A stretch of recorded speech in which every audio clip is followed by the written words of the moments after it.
इन्हीं तज़ीन जादू की चीज़ों वाली दुकान पर कासनी जादूगर ने पास गई। इसने जादूगर ने से फरमाइश करते हुए कहा, मैं अपनी चचा के लिए एक तहफ़ा ढूंढ रही हूँ ताकि उनकी सालगिरह के मौका पर उन्हें दे सकूं। वो जादूगर हैं और उनके लिए तहफ़ा ढूंढना बहुत ही मुश्किल है, क्योंकि वो तो हर चीज़ जादू के ज़रिए खुद हासिल कर सकते हैं। कासनी जादूगर ने हंसते हुए बोली, मुझे मालूम है कि तुम्हें किस तरह का तहफ़ा चाहिए। वो बहुत अच्छी दुकानदार थी और किसी भी गाहक को खाली हाथ नहीं जाने देती थी। वो कहने लगी, मेरे साथ भी यही मसला बन गया था जब मुझे अपनी दादा को तहफ़ा देना था। क्या तुमने कोई खूबसूरत सूट देखा है? जादूगर बहुत पुराने वज़ा के जुब्बे पहनती हैं जो उन पर ज़रा अच्छी नहीं लगती। एक खूबसूरत सूट के बारे में तुम्हारा क्या ख्याल है? फिर उसने तज़ीन को भड़कीले कपड़ों की कई जोड़ी दिखाए जिन पर तारी टांकी हुई थी। नन्ही तज़ीन कहने लगी, ये कपड़े ना तो चचा पर जचेंगे और ना वो उन्हें पहनेंगे। मैं कोई ऐसा तहफ़ा देख रही थी जिससे उन्हें जादू के सिलसिले में मदद मिली। कासनी जादूगरनी ने कहा, फुटबॉल खेलने वाले जादू के जोते कैसे रहेंगे? आजकल दोबारा उनका रवाज आम हो रहा है।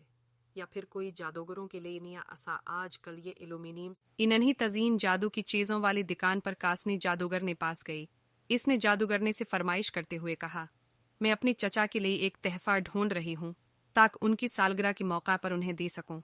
वो जादूगर हैं और उनके लिए तहफ़ा ढूंढना बहुत ही मुश्किल है, क्योंकि वो तो हर चीज़ जादू के ज़रिए खुद हासिल कर सकते हैं। कासनी जादूगर ने हंसते हुए बोली, मुझे मालूम है कि तुम्हें किस तरह का तहफ़ा चाहिए। वो बहुत अच्छी दुकानदार थी और किसी भी गाहक को खाली हाथ नहीं जाने देती थी।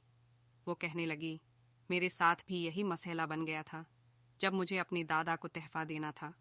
क्या तुमने कोई खूबसूरत सूट देखा है? जादूगर बहुत पुराने वज़ा के जुब्बे पहनती हैं जो उन पर ज़रा अच्छी नहीं लगती। एक खूबसूरत सूट के बारे में तुम्हारा क्या ख्याल है? फिर उसने तज़ीन को भड़कीले कपड़ों की कई जोड़ी दिखाए जिन पर तारी टांकी हुई थी। नन्ही तज़ीन कहने लगी, ये कपड़े ना तो चचा पर जचेंगे और ना वो उन्हें पहनेंगे। मैं कोई ऐसा तहफ़ा देख रही थी जिससे उन्हें जादू के सिलसिले में मदद मिली। कासनी जादूगरनी ने कहा, फुटबॉल खेलने वाले जादू के जोते कैसे रहेंगे? आजकल दोबारा उनका रवाज आम हो रहा है। या फिर कोई जादूगरों के लिए नया असा आजकल ये एल्यूमिनियम। इन्हीं तज़ीन जादू की चीज़ों वाली दुकान पर कासनी जादूगर ने पास गई। इसने जादूगरनी से फरमाइश करते हुए कहा, मैं अपनी चचा के लिए एक तहफ़ा ढूंढ रही हूँ ताकि उनकी सालगिरह के मौका पर उन्हें दे सकूं। वो जादूगर हैं और उनके लिए तहफ़ा ढूंढना बहुत ही मुश्किल है, क्योंकि वो तो हर चीज़ जादू के ज़रिए खुद हासिल कर सकते हैं।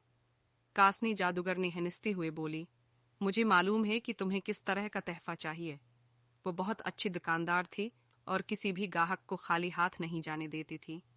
वो कहने लगी, मेरे साथ भी यही मसला बन गया था।